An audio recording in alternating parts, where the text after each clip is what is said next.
All right, for our next topic to be discussed, there's been a slight change of the speaker because of the word speaking.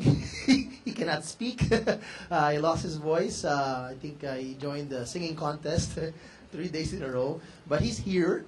Our next speaker that is scheduled is actually here, but one of his chief assistants will be helping him out to deliver the talk that he has prepared for all of us today.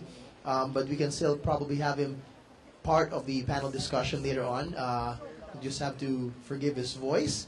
But this talk is going to be talking about your brand is what your public makes it. And we'll be joined by, well, it was supposed to be given by our Vice President for Corporate Communications at ABS-CBN, Mr. Ramon Bong Osorio. But due to his current voice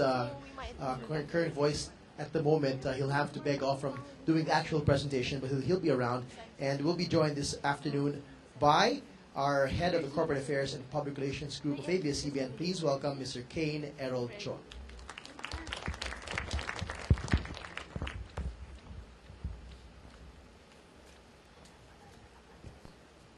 So Mr. Osorio is supposed to talk about online crisis. And today he woke up with a crisis. So he called me and said that he has a voice emergency. That's his official statement. So we thought of solution.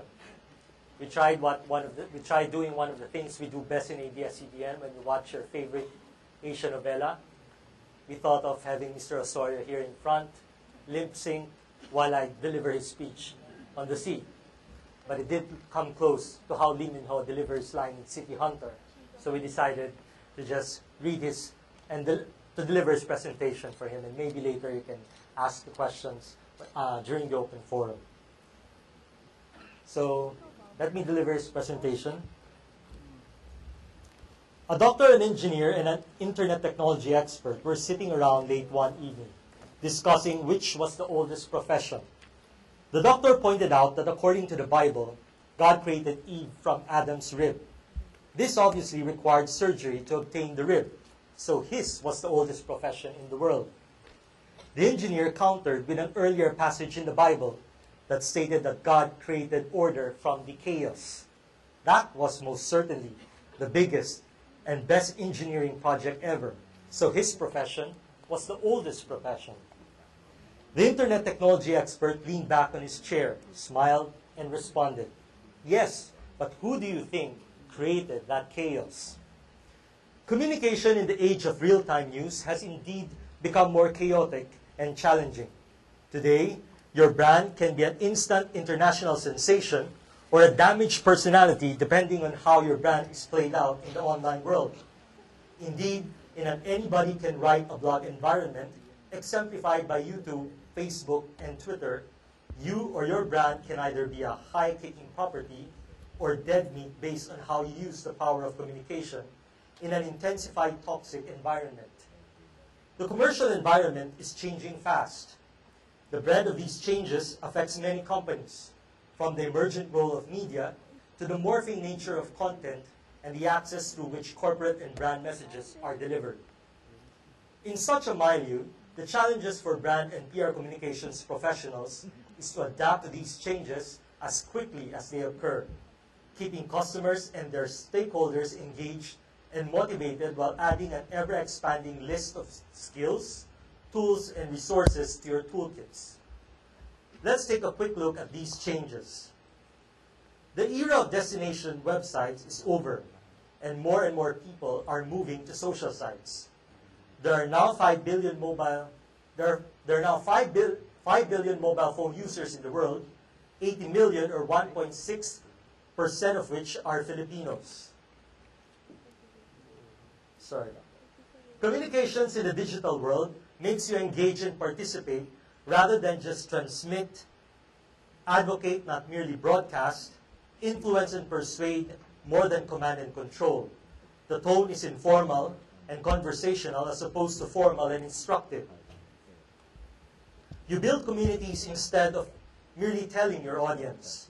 You connect to the people and build relationships, not institutions.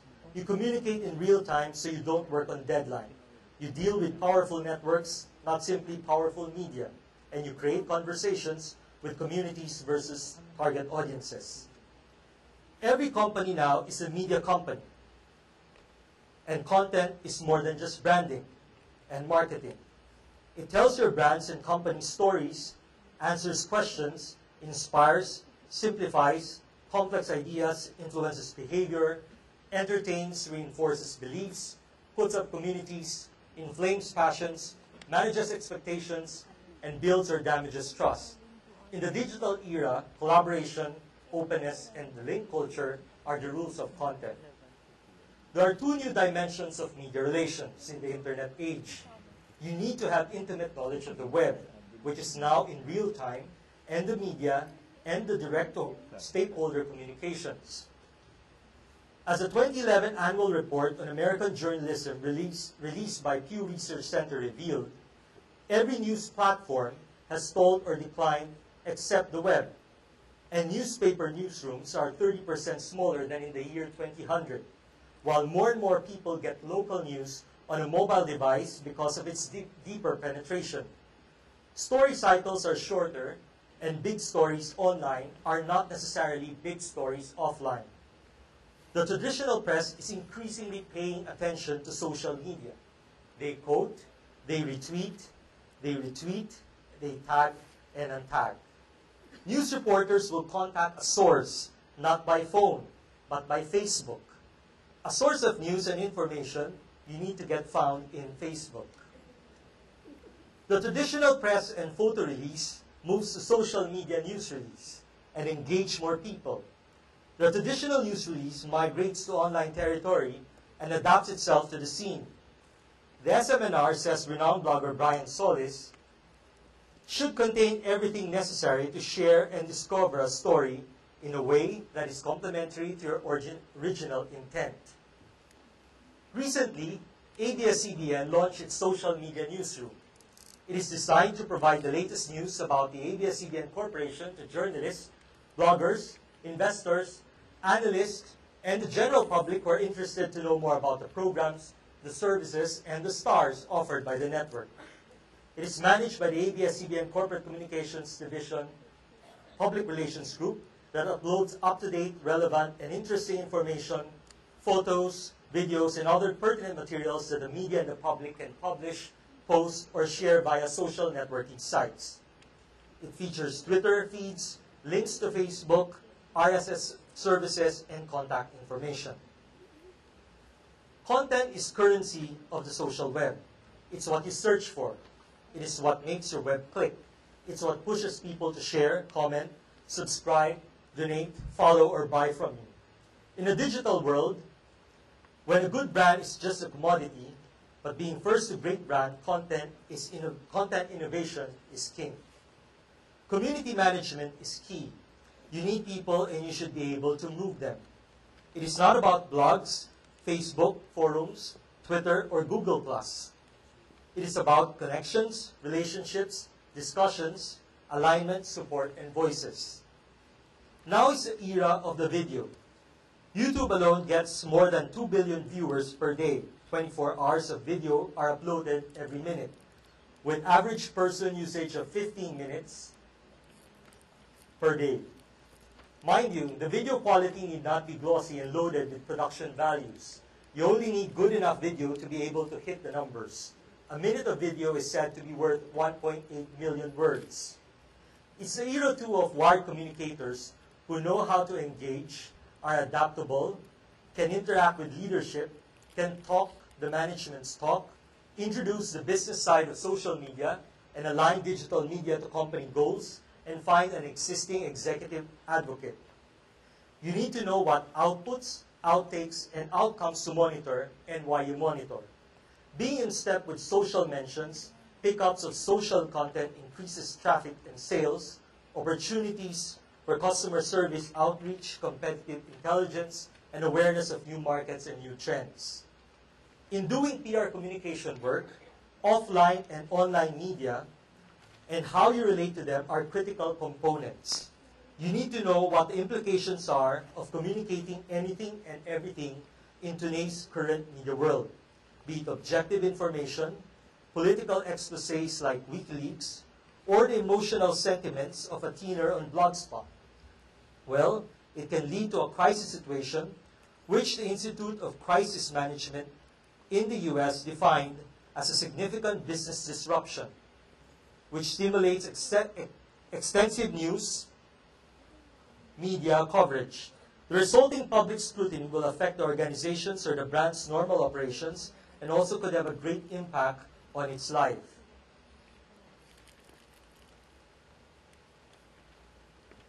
In the recently staged London 2012 Olympics, a Greek triple jumper by the name of Vola Papachristou was kicked out of her team after she tweeted her comments and reports that Africans were carrying the West Nile virus. She tweeted, "With so many Africans in Greece, at least the West Nile mosquitoes will eat homemade food." Social network users were infuriated. One tweet said, "If you are serious, the Greek Olympic team should put you on the first plane and send you back." Indeed, she was sent back. The Olympic Committee argued that her views ran contrary to the values and ideas of the Olympics. Then there's the story of Michael Morganellia, a Swiss soccer player who ranted against the South Koreans after his teams lost to it. His tweet was in French, a combination of slang and text language, but its meaning was not lost on other tweeters. He called on the South Korean team and called them a bunch of Mongoloids, saying they can go burn. The Mongoloid was apparently a reference to their Asian features. Irate readers called him out, and the Olympic Committee threw him out of the Games. You may have also read about the journalist Lara Logan, a female journalist covering the revolution in Egypt, who was sexually assaulted by the angry crowd. Now, a man in the US, a fellow journalist, Nir Rosen, instead of sympathizing with his colleague, tweeted that the woman was a warmonger and that the attacks on her were no different from those done on other women. The tweet was derogatory, and it brought him widespread condemnation. He apologized and resigned. Yet, the damage was done and people were hurt. Or you may also have read about the UK Prime Minister Gordon Brown's PR mistake. In one of his appearances, a lady approached him to complain about public services. He nodded nicely, but when he entered his car, he shouted to his staff, "Who was that a-hole who allowed the woman to approach him?"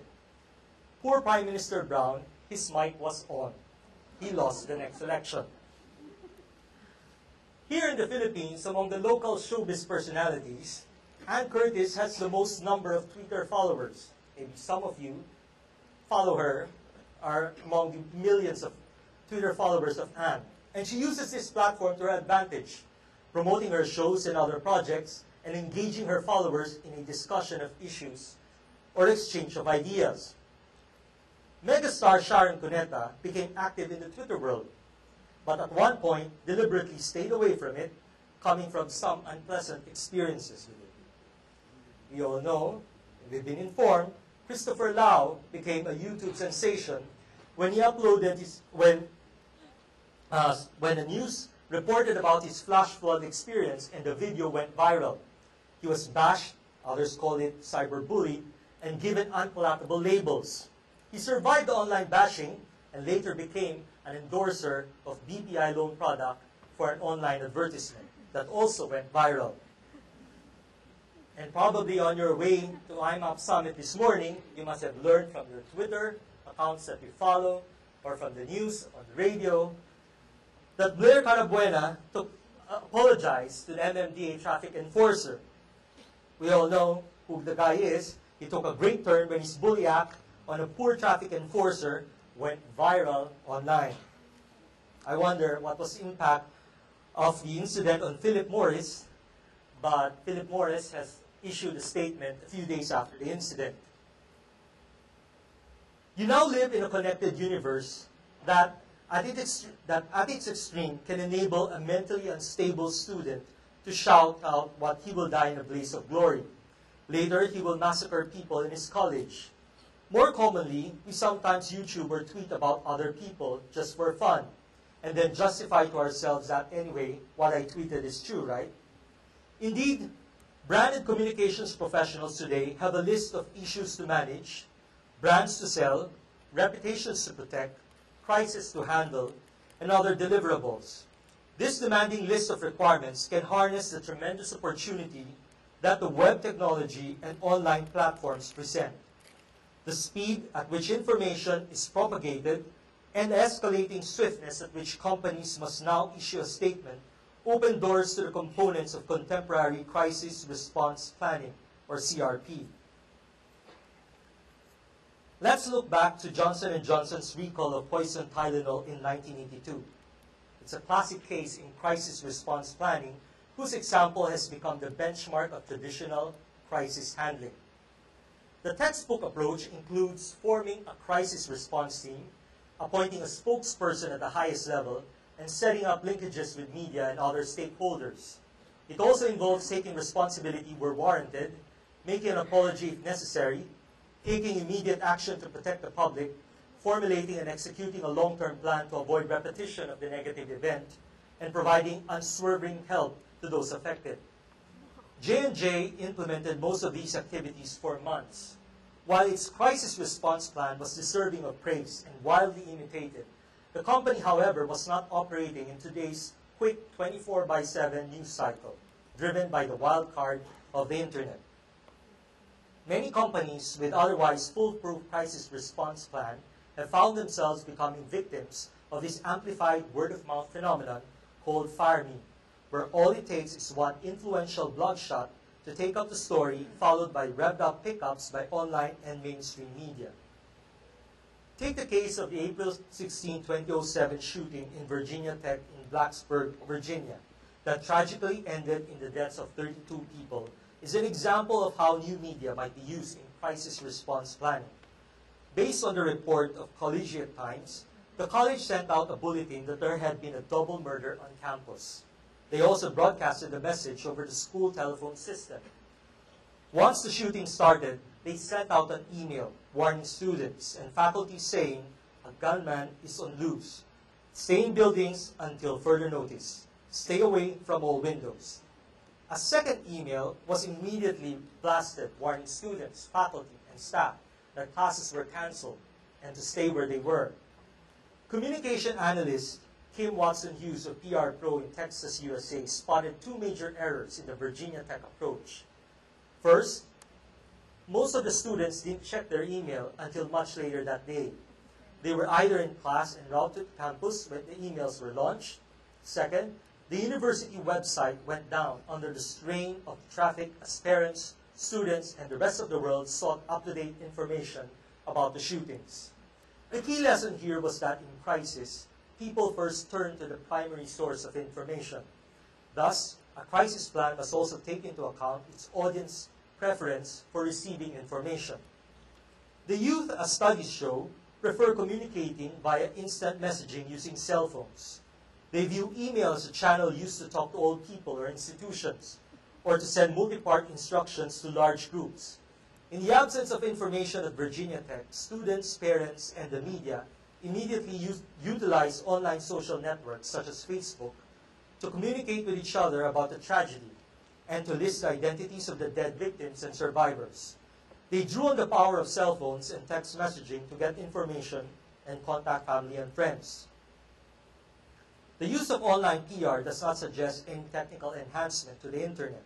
Rather, it represents how the web has evolved from a passive, read-only tool to what it is now, a participatory, collaborative platform for PR communications.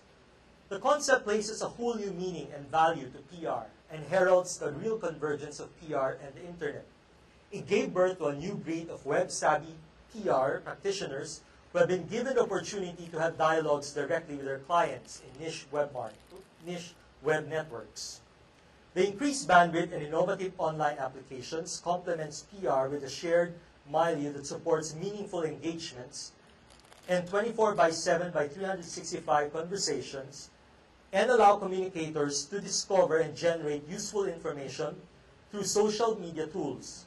These developments make crisis response planning a lot more efficient. The public's behavior is also a key factor in the online PR practice. Most of our publics prefer to drive their own communications. They gather, organize, analyze, and share information to make informed choices. As Deirdre Breckenridge shared, the consumer can receive the information firsthand, and PR people don't have to use a media relations outreach program to get credible information to their publics. Now, that's not to say a media relations program goes away. In fact, if you're trying to reach wired customers, there is now what can be labeled as cyberspace relations, and reaching those influential A-list people who sway the thinking of a substantial number of people in targeted web communities. The key to successful messaging in today's world is using multiple channels. As you bring into play the conventional route of communicating through mainstream media, PR and crisis response managers must consider online channels to get important messages out to the stakeholders in a crisis. If you're doing an online-driven crisis response plan, you may consider the following. Erase the mindset that you'll turn on the communication when you think you need it. This is what communication guru Michael Snyder labeled as the faucet philosophy of communication, where you can turn on or off the flow depending on the issues that confront you at the moment. He suggests that you should snap out of such fairy tale belief that can lead to the demise of the brand you represent. This is particularly true given the lightning speed and the online world can leak confidential emails and take on global lives of their own. Brand management people must embrace and engage in strategic reputation management, since the gains accruing from doing so increase quickly and the occurrence of possible crises are handled better, if not averted. Establish the proper evaluation of what communication can help accomplish. It is not simply getting media coverage, mounting special events, producing and airing ads, or doing blogs. You are suffering from communication myopia if you are limited to tactical ideas and executional possibilities. Professional communication demands smart objectives and comprehensible strategies, and must work in synergy with the other disciplines in an integrated approach with specific roles clearly defined. Advertising takes on brand maintenance. PR pursues brand building. Special event engages targeted consumers. And sales promotion pushes heightened consumption. These roles also hold true in an online environment. Never underestimate the power of smaller media outlets. Smaller newspapers have websites and are present online. Maybe not all, but those who have are accessible and linkable everywhere. Thus, it is not safe to assume that a negative story or comment about your company, brand, or product that appears in a small or niche channel can be declared inconsequential. Its online followers can start the fire and make the issue travel faster. How your company is seen is largely based on collective experience and perception. If you don't walk your talk or live your claim, somebody can blow the whistle, even from a small provincial paper or community radio, and you might just get surprised that the negative outcome has gone global. Don't expect your audience to get your key messages if the process is too generic. Sure, your messaging strategies need to have an umbrella concept, but modern-day communication requires a design that connects to specific vertical, niche, and specialized audiences. Share both good and bad news. Every communicator wants to communicate the good news about his brand, and as much as possible, that's all that he's willing to communicate. It's a deadly sin in communication which Snyder labels as good news neurasthenia, a condition marked by a chronic focus on giving out only the positive, when in reality, bad things can happen to good brands. Adopt a full disclosure and credible information sharing communication policy. Brands can't operate out of sight. They will always be under the radar of a demanding public. Thus, when asked for an official statement or a disclosure, the management response can stonewall or provide limited information. The fact remains that nature loathes blankness. Thus, in the absence of credible information, people will simply create their own. That invented information quickly becomes word of mouth or even regarded as gospel truth, which at some point becomes irretrievable in the short term.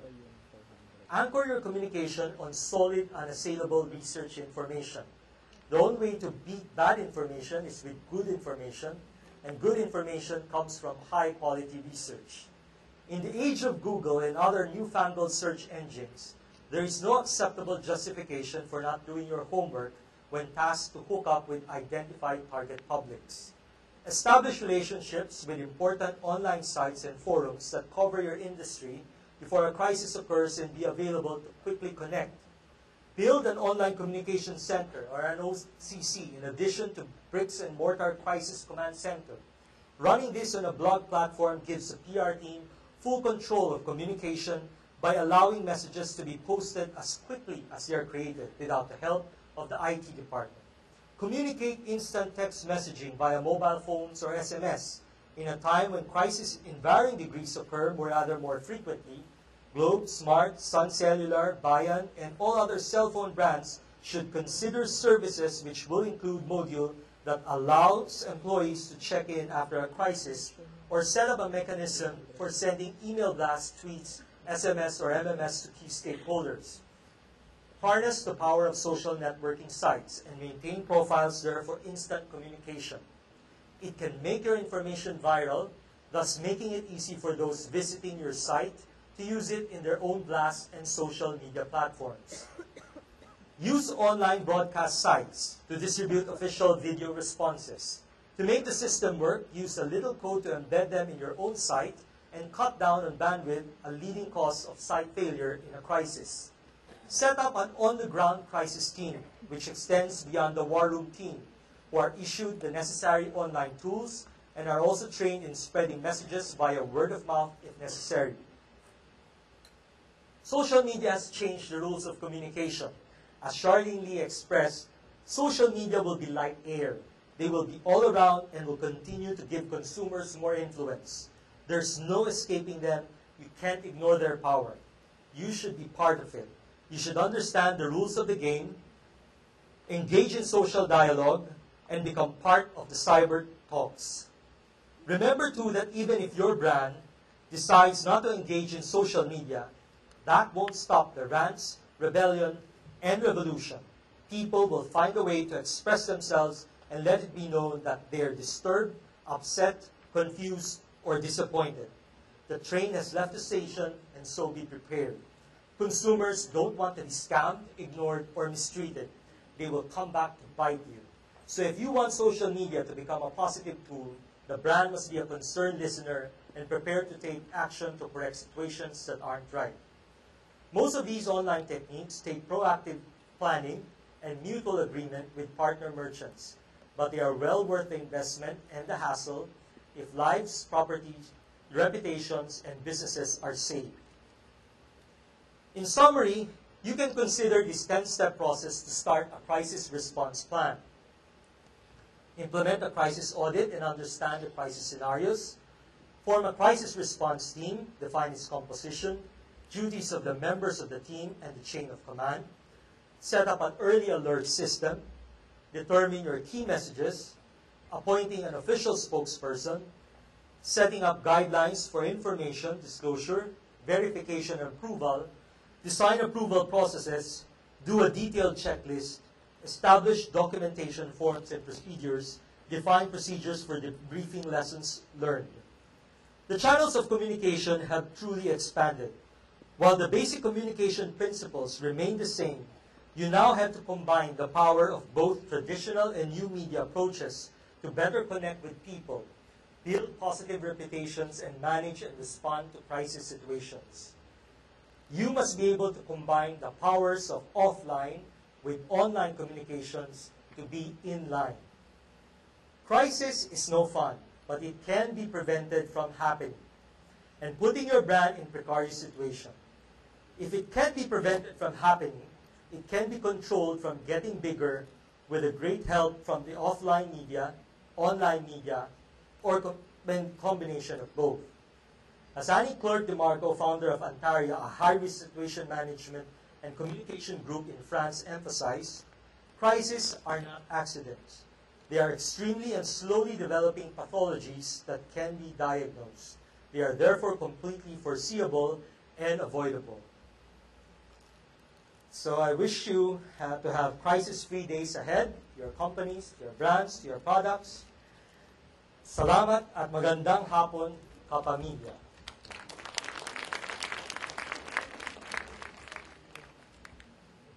All right, any questions out there? 4 mics on the floor, 2 up there, 2 down here.